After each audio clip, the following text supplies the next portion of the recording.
Winemaking in Rias Baixas, Spain, dates back thousands of years, but only during the past decades has the region established a global reputation as a producer of top quality wines from its signature grape, Albariño. In this episode, we're going to explore this intriguing area in Northwest Spain and suggest a few beautiful wines to try.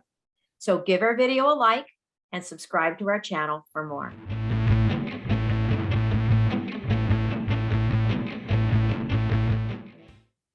Rias Baixas' first winemakers are believed to have been the Romans, whose occupation of the surrounding Galicia region brought trade, technology, and viticulture.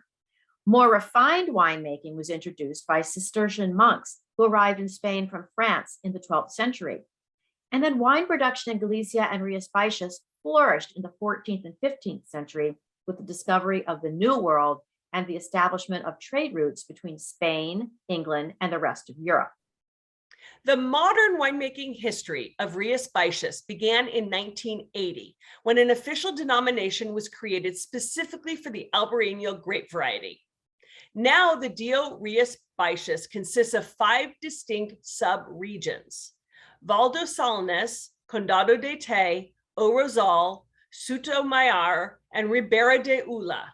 Up to 12 different grape varieties are allowed in DO Rias Baixas, but Albariño is the king and makes up 90% of all plantings. Nestled in Spain's northwest region of Galicia, Rias Baixas more closely resembles coastal Ireland than it does other parts of Spain.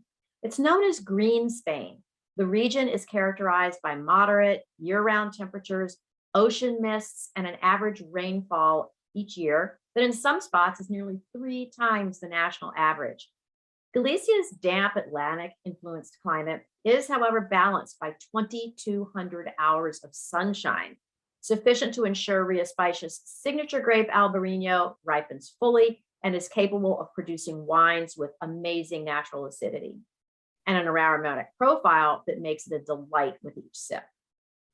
The soils of Rias Baixas are fairly uniform throughout the 5 subregions, dominated by granite and some places schist.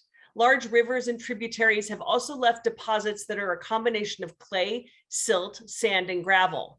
There's a limited amount of organic material in the soil and an extremely high level of minerality. These are ideal conditions for Albariño in order to produce the sleek wines that Rias Baixas is famous for. The coastal landscape of Rias Baixas is irregular, marked by a series of jagged inlets and shallow fjords known as Rias. The name Rias Baixas literally means lower Rias. The 5 distinct subregions that make up Rias Baixas differ according to their topography and proximity to rivers and the sea. You know, over 99% of all wine produced in Rias Baixas is white. Differences in microclimates, terroir, and grape varieties in the 5 subzones, as well as different winemaking techniques, make for its diversity. Styles range from a crisp, aromatic, melon-like character in Val do Salnes to a peachy, softer style in O Rosal, and a less fruity and more earthy style in Condado de Té. While the different subzones express subtle differences, the wines all share a number of characteristics. So now that we know a little bit about this region, Cindy and I are going to taste 8 different Albariños. We sure are. The first one I have is Santiago Ruiz 2020, only $24. It's a young white wine made with a blend of Albariño and the native grapes. Here we go. Trexadura, Godella, Loreira Blanca, and Caño Blanco varieties from Rias Baixas. Santiago Ruiz is considered the father of Albariño for being the first to bottle and sell Galician wines made with this variety. So that's a really fun fact. The original winery, a 17th century building near the mouth of the Nino River, sits alongside a 21st century building in the town of Tomino. So you're going to see 2 clear examples of the desire to unite tradition and the modern world. So this wine comes from a 38-hectare south-facing vineyard lying at a little 50 meters above the sea level, and each variety is fermented separately in stainless steel. It is snappy, delicious, fresh, complex, It's very typical of that peachy, soft Eau Rosal style. The next wine I have is from Leira, Pondal.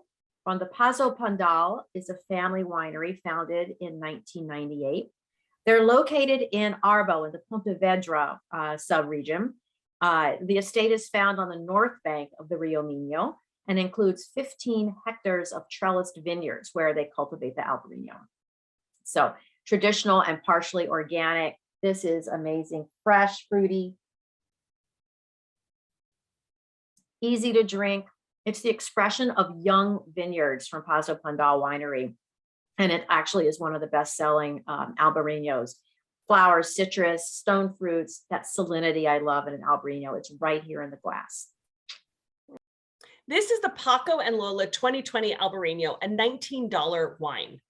Founded in 2005, Paco and Lola is the fruit of a business initiative of a group of independent wine growers from Os Salnes who formed a cooperative and now have over 400 members, making it the largest cooperative in the DO. Paco and Lola has over 200 hectares of vineyards spread out over more than 1,800 plots of land of these small land holdings, and they're located mostly in the largest of the 5 subzones, Val do Salnes.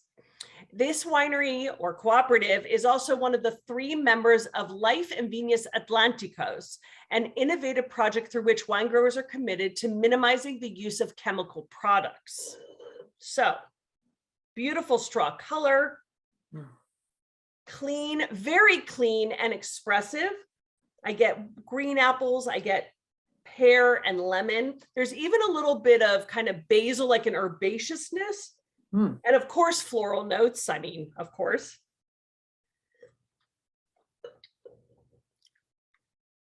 It's very clean, lovely texture on the palate. I get a little bit more tropical fruit like pineapple on the palate, and then lovely mineral notes at the end.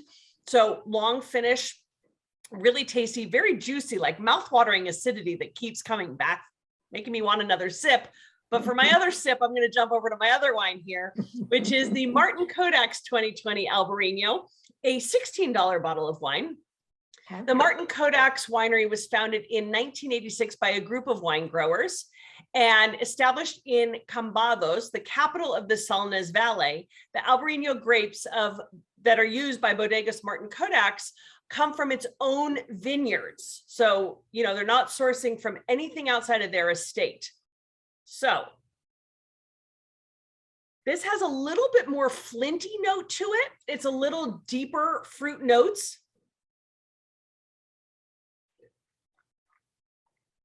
I get a little more ripe apple, lemon zest, some passion fruit, some bright spice, and a little bit, there's a floralness on the finish, but it's got bright acidity and it's a little more weighted on the palate, a little softer, you know, it kind of coats the palate. It's a little softer than the other one. So there you go.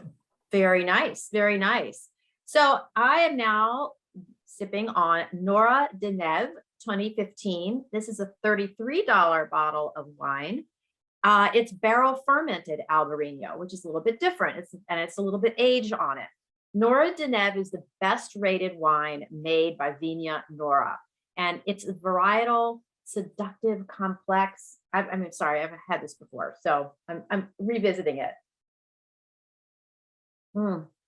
It's delicate. It really expresses the essence of what Condada Dotea claims it is. It's a subregion in Rias Baixas, borders Portugal. So you're getting some of that Portuguese influence. It's the only inland region out of those that comprise Rias Baixas. So yes, it still has that salinity, but it's not as, you know, incredible as the others. The location is unique though, with granite soil, rich in cobbles, and a significantly lower rainfall than the average experienced in the area. And it favors early maturation and harvest. And honestly, ripe fruit, white flowers, chamomile, I mean, spice, a little bit of spice on this. Elegant and complex. It's much more rich and bold than you would expect from an Albariño. I think due to the age, delicious, absolutely fabulous. And next is another one of my favorites. I mean, who can choose? They're all so delicious. I love Albariño. The Granbazan Albariño Etiqueta Ambar, $28. This particular winery, Granbazan, was founded in Galicia over 37 years ago. It was a wine project whose aim, they said, is to achieve wines capable of imprinting the privileged climatic conditions from the sunny Salnus Valley. And that's about 100 meters above sea level, and it's got granite soil. So they have 14 hectares in the Salnus Valley with 3 more hectares in Covos del Lobos, and 100% Albariño is cultivated. That's it. So these vines are over 35 years old, as you can expect, harvested by hand. Careful selection of the fruit from the vineyards, destemmed, controlled fermentation, rest on the leaves for 8 months. But look, it's very light, translucent. Ripe apricot, tangerine, a little bit of pastry notes on this. Juicy, light, personality. I just love this. And it's very soft and silky, and a little bit of salinity on the finish. It's really amazing. Love it. The Nessa 2020 Albariño, going back down in price a little bit, is $18. And this is from Bodegas Gran Vinum. They are a second generation family owned winery that's been producing Albariño since the 1980s, prior to the creation of the DO. They focus exclusively on Albariño from the Val de Salnus subregion, which offers vineyard sites with distinct maritime influence. And Nessa, this particular wine, is the entry-level bottling of Albariño from Gran Vinum. But it comes from 20-year-old vines. It is 100% Albariño, and it's whole cluster pressed. It spends 2 months in stainless steel tanks with fine lees, so giving a little bit of texture. It's got a really aromatic nose, very vibrant. I get a little bit of herbaceousness. I get a lot of citrus fruit, a little bit of tropical, like underripe pineapple, underripe tropical fruit.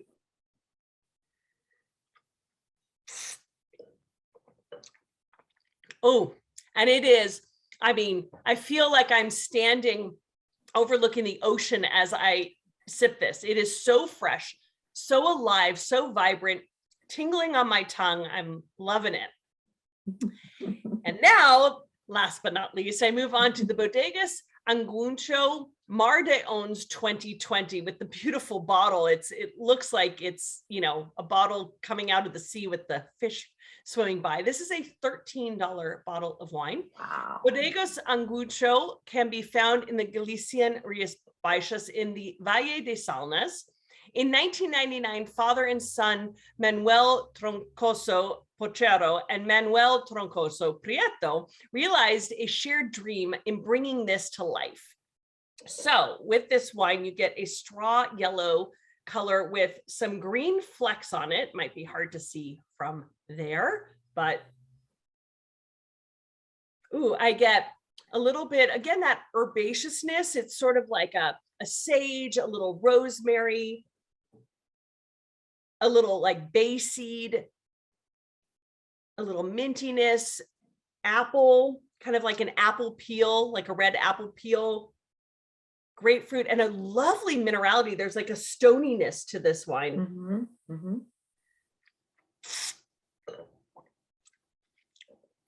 Really fresh, beautiful citrus, got, oh, beautiful, just a fresh, this, I'm just ready to jump into the ocean with this and have some fresh oysters. Just absolutely gorgeous. So, you know, Albariño, you know, it's just so much about texture. Each wine offering you a little more, you know, roundness or something, a little more sharpness. That's what's just so beautiful about it. Yeah, and we've gone through so many of Albariños, and each of them has certain distinctive qualities. It's really fascinating to run through all of this together. It's nuanced, but it's just fun. Yeah, absolutely. So we've explored this beautiful region of Rias Baixas and opened more than a few bottles to enjoy. So we hope you find a bottle that you like. Let us know what you're sipping. Let us know what you're pairing it with, what kind of foods, and give our video a like, leave your comment, and subscribe to our channel for more. Do a cheers. Cheers.